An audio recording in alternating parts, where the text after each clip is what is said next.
He built it hybrid-ish, Yeah. more tanky. I wonder what it looks like now. That's what I was, that's a great point, because I was trying to think as soon as it was locked in, how is he going to build this? And also the emblems, because we, of course, we see a lot of variations of emblems here, and we'll see how he decides to roll with it. But again, this is a hero that allows you to continue doing what they were doing, and that's objective control. So we'll see who's going to school this time in game number 2. Can Echo close it out in another dominant fashion, or does Smart Omega have an answer for it? As we jump into the game, we'll see how things fall into place. One of the big things is that Bane.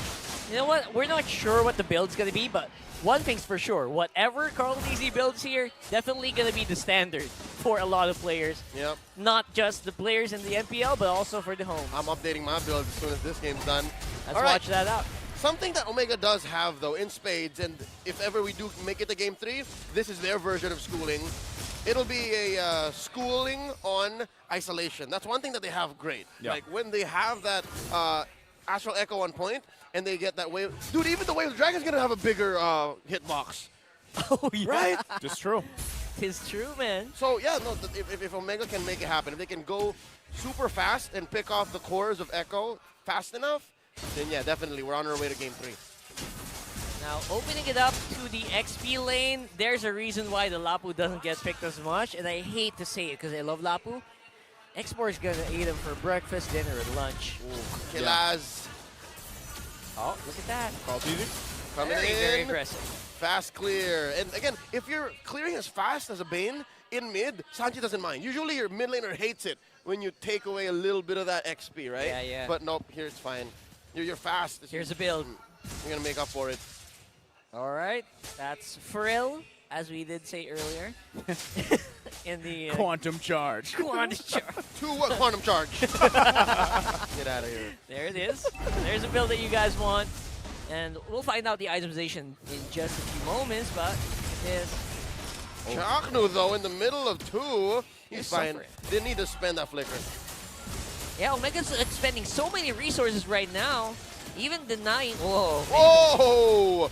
That's going to be the hook denying the orange away from Andoryu. And Carl DZ draws first blood. Riota falls.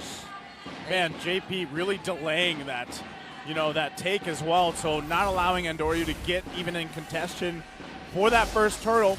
And this early on, right, just with the way that they're playing around this macro early game, Echo finds themselves a nice lead and a bunch of gold here in the bottom lane. And they make it look so easy, don't they? Whoa! It's so effortless. Oh. JP with the hook and the full-on combo. Last sanity, but Riota does flicker away with his life. They're using up so much of their resources just to stay alive right Yeah. now. And- It's a candy. That's the thing, too, that has me worried about the lineup with Smart Omega. Yeah, it's about the isolation and everything else. But the downside of dealing with a Franco, especially across from you in the hands of JP, rolling with a focusing mark, is if he's just landing the hooks, let's say even 1/3 of them, that's going to help them snowball off a lot harder for Echo and get into that Echo Express mode faster. So Smart Omega actually, I don't think they can wait, right? I mean, as now that you have that level 4 available for Chaknu, that Way of the Dragon, you need to be making plays. But again, who do you feed that into, right? Who do you want those kills to stack up on here? I guess that's the only question that they have right now. Other than that, I feel like it's always going to be a -1, a fast -1 with what Echo has. The moment that hook connects, I don't know, you're not going to survive for long. Especially with the Death Squad that they have running right now. Yeah, huge presence from Echo crossing the river. Looks like they're calling it off for now. Yeah, again, it's that combination of the focusing mark hook alongside the fact that you have a Beatrix there with a Wesker available, right? Like, that's usually what we see. It's such a fast kill. And so, again, Smart Omega, what can they do to kind of counter around that? Play with the vision that they have with this Novaria pick. Again, they prioritize this, and also at the same time, try to isolate these members. And that's what they have to do here if they don't want to give up another turtle. It's a less than half health. I think it's going to be a big challenge. There's deadly catch. Carl DZ secures it. Omega tries to get on board, but no dice. Currently, Echo 2 for 2. Drums of war are already sounding here in MPL Arena. Right now on the field, Omega is trying to buy some time for Color to get into shape here. which doesn't seem to be anytime soon, from what I can see. The scary thing again is you're at the 5-minute mark. You're nearly at the same 2K gold lead that we saw in the previous game, which before we knew it, all of a sudden ballooned to about 10K. After especially that first Lord. So right now, Echo's looking to do exactly the same thing. It's like they have a blueprint, and they just continue to follow it from game in to game out, and that's why they are, once again, undefeated currently. So Smart Omega, what do they have to do? I think, that's kind of what they're scrapping at here. I mean, part of it, again, is you lock in the Cho for a reason. Chaknu really hasn't been able to find any way of the Dragons at this point in the game, 6 minutes in, to set up the team. Sanji has actually found them, even when we saw that first turtle. Echo finds one. Chaknu gets picked off. JP reading him like an open book, and now Kelra here walks right into him. No one home. There's no problem here for Echo to just take those tower hits, and make sure you can get a little bit of advantage. Every bit of advantage counts here if you're fighting on Benny! Oh my goodness. Dear Lord, the damage sending El Capitan home. He had a flicker, by the way. He saved it. Yeah. I love the, what do you call it, the discipline on this guy now. Yep. Compared to where he was. you guys know what I'm talking about. He's like I was going to say, what's a disciplined storm? A calm storm? Wow. That sounds like an oxymoron. You can't control a force of nature. What? Are you a wizard? are the force. Okay. If you are the force of nature, you can control it, If right? you're Benny. If you're Benny. You can do it like low that. pressure area. I guess. Yeah.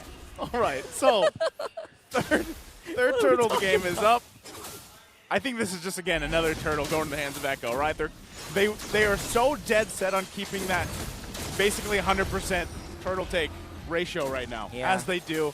Third one for this second game as well. Carl Teasy just having a heyday, really, on this Bane pick. He's relatively just super farmed up. He isn't really having any issues with anything, and I think, again, a lot of this is going to translate into these Lord picks in a couple minutes away. And how does Smart Omega actually contest them, right? They have to find something. That's a good question, but because you know who's not having a heyday? Chaknu. So uncanny for me to see him without these Way of the Dragons. Speaking of, he does find Sanford, and they pop the Faraga armor just as quickly. And Doryu down to a fifth of his health. Kelra pushes that tier 1 down bottom. Close call. Something to note, fellas. Sanford, that's how far ahead Echo is. He didn't even build Immortality first, and Doryu very low. Ain't no crap clan cannon here. And down he goes, traded out for Ryota gets the kill. Jungler for jungler, and they're not done. Away the dragon from Sanji. Takes down Ethomax. And now Benny Cutie, ooh, a stray bullet finds its mark. Not enough to take down Kelra. Currently, a 2-for-1 trade. I love how they seem to be like reading each other's movements here. The way that they're flickering in at these moments and dashing in and firing these shots. Okay. And it looks like Omega dead set on keeping this tier 1 in mid, using that Blazing Duet to clear the wave.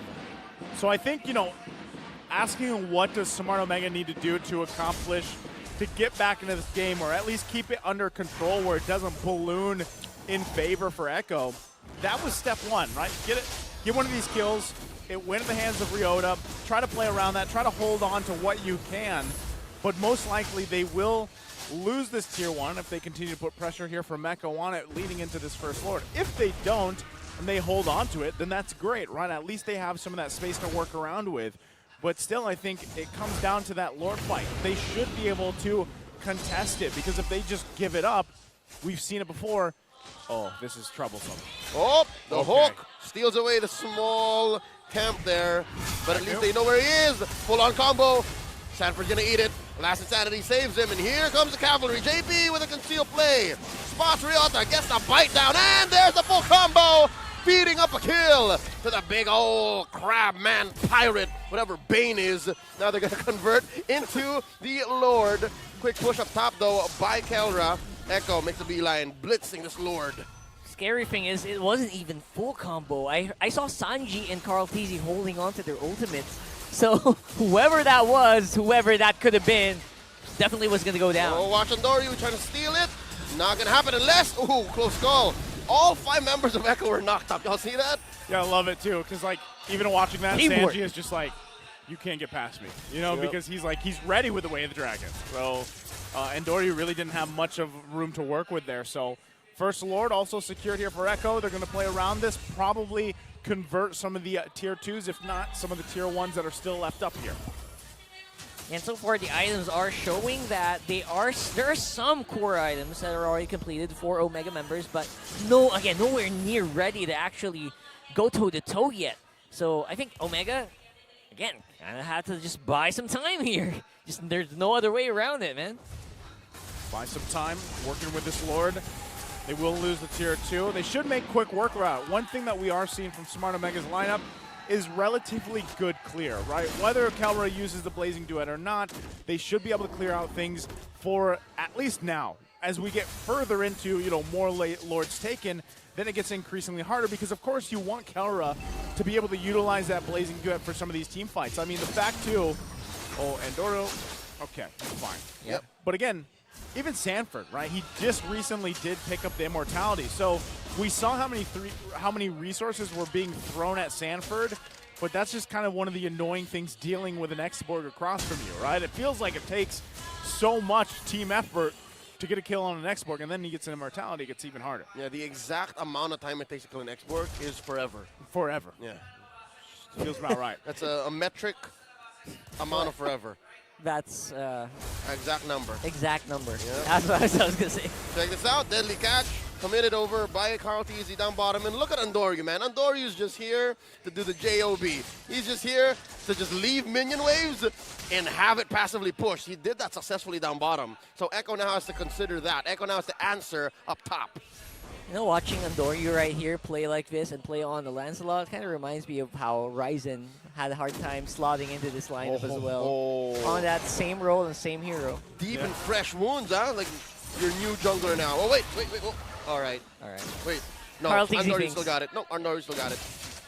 Yeah, he got it. He locked No! that in. Yeah, he did. All right. He got. All right, there you go. All right. The bush covered the buff, man. Yeah, that's true. So we locked that in. Again, going back to it, Smart Omega's doing at least a better job than the previous game where, now at this point, Echo isn't leading by 10, 11,000 gold. So, again, as Rockhard said, if you buy yourself a couple more minutes here, this is personality-wise where we're used to seeing Smart Omega shine, right? If they can get there. And I think still you're going to see Echo, with the lead that they have, play around this next Lord spawning in about 10 seconds because they know that Smart Omega would want to actually at least show face here. We don't know if they actually want to convert it or not, but it really depends on how they approach this fight. Andoryu trying to push what he can, get what he can for the team to at least force a response from Echo. But does that mean they're in a position to actually take a Lord? I mean, that's a big question, isn't it? Do Omega have the tools to stall this out? And if they do stall it out, what's the team fight going to look like? I mean, it starts to make more sense, especially when Ryota gets scaled up. Yeah. How long is that going to take? They're not really allowing Omega to get the isolation plays in. Now JP hooks Andoryu, gets the bloody hunt in, and here comes a deadly catch. Oh, Thornrose right at the perfect time. Andoryu's still alive, but for how much longer? As Sanford, the apex predator, tries to get in a kill, and there's one down, plus the Lord, 2 for 2. Echo scores, and they're scrambling the barangay off camera though. Kelra was able to penetrate down bottom. Carl easy taken out by Ryota, and here's the last insanity. Sanford takes out the black, rather the Chak Mamba. Ooh, okay, and they're still going. They got wait. Ryota. Oh, what a punish. Ryota stayed a little too long. Here comes Nice the astral up. echo. Oh, they're gonna force it. Not gonna force it. Okay, Kelra and Etumac still up. So can they actually clear some of these waves to deal with? Again, Lord making its way top lane. Echo, though, looking to at least knock on the base here of Smart Omega. Granted, everyone will be alive by the time he gets there. Oh, in. JP with a bloody hunt and another hook, just in case, and Sanji. Not enough damage. Kelra survives. Wow. And they punish the mid laner of Echo. And Sanford here gets caught up. Way of the Dragon, gonna pop the immortality here. Benicudi putting down some beads, and there's an astral echo. Chaknu taken down. Echo penetrates up top. Currently 2 for 1 to trade Sanji for Kelra and Chaknu. While all this is happening, by the way, Carl TZ's nowhere in sight. So that's saying something IDC. right there. IDC. Here he is. He's gonna make sure that this tier 3 in mid falls. And just like that, Omega are staring at a bare base. They have no inhibitors left. County to take down the last in the bottom lane. Cutie making all Wait, the hits. what? Sanford just, I was also like, 40. he's playing a big risky game there, right? But 40. that's what Xborgs do. I love what he does. You got taken out. Yeah. So, all right, let's take a look here at the items. Again, Echo still has a relatively good lead here. Yeah, I feel like this lead definitely still around an item, half an item at least for every player. So you're going to be able to do quite a bit, but they're not as far behind as you think for Omega, right? Yep. You still got a lot of fight. Then the damage coming in from Itomax is definitely not negligible. Same with Ryota. When they catch someone, I mean, that someone's definitely going to go down now. Okay, taking a look at the gold earned here. Again, this is just, painting the picture of the current situation of the economy. And as Rockhart said, what you're seeing from Smart Omega is actually some fight in them. I mean, even earlier when JP went in to try to lock down Kalra, and he just used the Blazing Duet, you could see that the damage was already there, and they have to start respecting it. This is where, once again, we reference Smart Omega's personality as the Omega Timers. They've bought themselves a few minutes at least. Yeah, their base is fully exposed, but if they have the counterpunch in them, or if they can actually initiate a fight and win the numbers game, then they're in a better position here leading into the Lord. Now, again, does Echo decide to just kind of bait this out, force them to make a decision? It looks to be that case. Concealed play. JP says we're going in. No one home. Tried to throw the hook, and Andoryu keeping this bush. A lot of targets taken here by the Astral Echo. They know Andoryu commits a full-on combo on Sanford. Sanford throws those flame missiles right on the 3. Lord here at half health. The dance continues. Oh, and this is dangerous. Lord at less. Oh, wow! No! Andoryu steals it, and he gets away! Andoryu! What? He showed up, man. Andoryu, the man of steel. The He man. stole the Lord. I love that. And he did it on a hero like that against Carl Teasy. That's Against the Lancelot. The Lancelot. against Lancelot man himself. Call him Clark Kent. He is the man of steel. Check it out. Ah, damn. Man. And not a scratch on him, too. He even dodged the hook. Again, that was another step in the right direction. Can they get a kill out of this and then march in with the Lord, or does Echo just play defensively here and deal with the Lord themselves? That's what they have to decide. It's better, maybe they give up this tier 1, but right now, that's a step in the right direction. Smart Omega with the timers. Almost 18 minutes. Barely missed the mark there. Seal. Hug. Yep, that's El Capitan throwing out the Astral Echo, catches 3. Chaknu committing the way of the dragon, popping the Pyraga armor on Sanford. Mind you, he still has some immortality. JP gets the bite down. The Mamba is down. The Mamba gets his immortality pop, dashes on out of there. Benny Cutie very low. Sanford as well gets his immortality pop too. And look at Andoryu up top, man. This smooth operator trying to get that split push. And there's the hook. Etomax flickers away. In comes Sanji. Does way too much damage. Etomax falls. And the full commit there from Echo showing they mean business. Although the damage has already been done. 2,000 on the goal lead means they're actually quite even right now. Yeah, the gold lead pretty much got whittled down. And at the same time, like we were saying, Smart Omega has the fight in them, and we said that 3 minutes ago. So despite the fact Etumax still out 20 seconds, they've got to hold on. Looks like Echo wants to put some pressure here. If they're able to get a pick off, this could be the game. Iron Hook not going to land. So as they plant themselves in the base, still going for it. Oh, here we go. The bloody hunt finds the Mamba. Sanji gets the kill, and now they smell blood. Oh, the winner presents the answer to the bravest fighter. Double kill for Sanji. Kelra is down, and here's the Astral Echo. That's a shutdown. Ladies and gentlemen, Echo take the sweep. And it looks like Echo is the one to school Smart Omega here. This winning moment is brought to you by our official sponsor, FWD Life Insurance. What a statement here. And a schooling from Echo against Smart Omega. The scrap fighters just got out microed in that last one, man. I mean, I gotta say, it feels basic, but Sanji made the right decisions at the right time in that last one, and that just threw Omega off their game. Yeah. In that last moment, it was clear that Omega's lineup had amazing isolation.